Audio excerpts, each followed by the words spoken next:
Kota Paris jadi lautan sampah usai petugas kebersihan mogok kerja.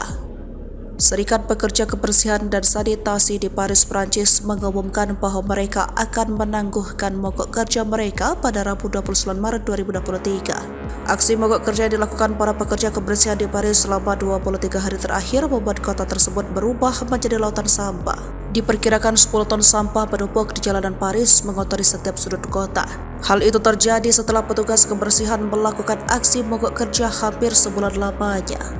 Akibat mogok kerja tersebut, bertonton sampah tidak diambil, petugas kebersihan menumpuk begitu saja di jalanan Paris. Di sisi lain, 3 insinerator sampah utama di Prancis juga sempat diblokade. Kalaupun pekerja kebersihan mau memungut sampah di jalanan, tidak ada tempat pembuangan akhir yang aktif. Para pekerja kebersihan dan menggelar mogok kerja bersama untuk memprotes rencana kenaikan usia pensiun yang diusulkan pemerintah Presiden Prancis Emmanuel Macron.